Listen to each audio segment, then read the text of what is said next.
What's up YouTube, DUBKDAD here, getting better at the game, Introduction to Dino Rabbit.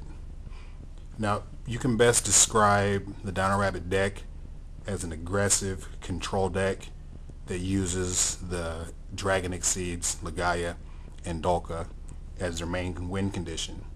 But just like Lightsworns and Six Samurai, they can win without even, summoning their win condition. Just due to the sheer fact that they run so many control cards and one-for-ones, Phoenix Chain and Dimensional Prison, Forbidden Lance, Solemn Warning. So they can keep you off the board and constantly push for damage with their monsters. And so that's something to think about when you're playing against a deck and you just think it's a one-trick pony. It's just a linear deck. Say, oh, I can easily beat this. It's linear. They only have one play. Keep that in mind, that the deck has more than one play, and it can easily win without even going into their win condition. For those of you who've never went against a Dino Rabbit deck, and I know there's a lot of you, I have a lot of subscribers, people who live in small towns, have small locals, small regionals, no one in their area, has the broke binder, broke pockets to afford the high-end cards, and so they've never experienced the agony of going against Dino Rabbit. And I just want to show you many of the more common plays that the deck makes, and just give you something to look out for so you're not surprised or have that WTF moment. So the most basic derp play the deck has, normal summon Rescue Rabbit, banish for effect, bring out 2 dinosaurs. Depending if they know what they're going against, they'll go into Legaia or Dolka. Generally, they'll first turn Legaia, and then they'll set Infinite Back Row. Now sometimes they don't open with the nuts, and so they have to set up a turn. And this is what I mean by the deck is not just a one-trick pony. They'll summon random dinosaur and set their Infinite Back Row. And this way they know that their back rows can either keep you off the board or make sure that their dinosaur survives. So on the following turn, they can normal summon their other dinosaur and slow exceed into the Dolka or Legaia that they need. Now in my opinion, one of the more dangerous cards in the deck, other than the Rescue Rabbit itself or Tour Guide and Olivier, is Guba, because everybody knows that the easiest and the best way to generate advantage in Yu-Gi-Oh! Is through battle, and Guba does that. So like we're going with the summon a dinosaur, set Infinite Back Row play, if you see a Guba, you can bet all your marbles that one of those cards is a Forbidden Lance, so that they don't have to use their normal summon to get their second dino out. So whether they're on the offensive and they push with Guba, Lance, or they just summon Guba and set back row, they're going to bring out the second Guba, so they again can exceed into Legaia or Dolka depending on the situation. Another play that you guys should familiarize yourself with is if they already have the Legaia or random exceed on the field already, and they already have a Rescue Rabbit banished from a previous turn, to make the first Legaia. This is where Tour Guide gets really dangerous, because they go Tour Guide into Sangin or Tour Bus or another Tour Guide, overlay for Olivier, detach and Rabbit, and then do it all over again. 2 dinos, overlay, and depending on the situation, make another Legaia, or this turn to Dolka.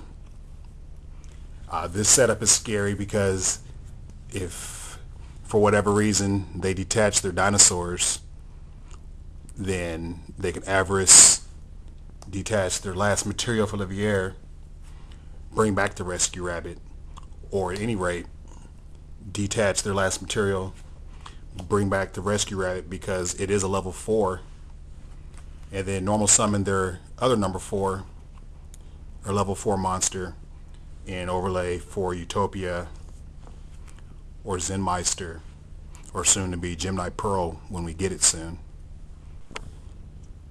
When you're going up against Dino Rabbit, there's a few things to consider. Generally, a Dino Rabbit deck will run about 21 monsters. So right off the bat, you know several of the monsters. You know that they have to run the 6 normal dinos, 3 Kabazals, 3 Sabersaurs. You know they're running the 3 tour guides. So right there, that's 9 monsters. Then they got the Sangan, that's 10. Then they have maybe 2 or 3 Guiba, that's 12. Then they got the 3 Rescue Rabbit, that's 15. And then they have space for other tech monsters. Maybe they run the 3rd Guiba, sometimes any number of Effect Veilers, any number of Maxis, or Gores. A lot of players are running Gores because just like with Black Wings, when Whirlwind was at 3, Gores is still a good card because your field can easily get wiped, and then Gores becomes hot as hell. They make room for Thunder King. It all just depends on the player, on their build, their tech choices, and so don't be surprised when you see any of these monsters. BLS has been popping up in a lot of deck lists, and that's because if they're running the Thunder Kings with the Effect Violers, then they have the Gores, the 3 Tour Guides, and Sangan, and then not to mention Utopia. They have a good amount of light and dark monsters to meet Blackluster Soldier's summoning condition. As far as the spells, I've seen players take a Smashing Ground on top of the Forbidden Lance. They're automatically going to make room for at least a pair of Forbidden Lances. If they don't want a 3rd one, they'll probably run Book of Moon, but I've been seeing Smashing Ground creep up a lot. Another thing to consider is that, like with all Exceed materials, they go to the grave because they're not considered monsters. So you can expect to see, if you're running a graveyard dependent deck, you can expect to see Dimensional Fissure come in from the sideboard, because Dimensional Fissure doesn't hurt that deck at all. The materials, when they kick off, go to the grave, and they still get to keep their Avarice in because their monsters are still going to the grave because they're treated as materials and not actually monsters. Alright, so tell me what you think about the little introduction to Dino Rabbit, the little tutorial. If you felt that I missed anything, overlooked anything, got some information wrong, or something else you'd like to cover, comment down in the comment section. Let me know how I did, what else you'd like to see about the deck. Also, if you liked it, please give the video a thumbs up. Quick note, I want to congratulate a lot of the new Yu-Gi-Oh dads. It's just so funny. A lot of the players started playing at age 16, 17, been in the game for 8+ years. Now they're 25, 26 years old or whatever, and they're starting to have kids. And I just want to say give a shout out to those guys. I'm DUBKDAD for a reason. I have kids, and I have a soft spot for kids. So in the description, I'll leave a link to my second channel. It's dedicated to fathers and kids. And I invite any of you guys, if you're a father or you know a father or you're a kid, to check out the channel as well. DUBKDAD, and I'm out.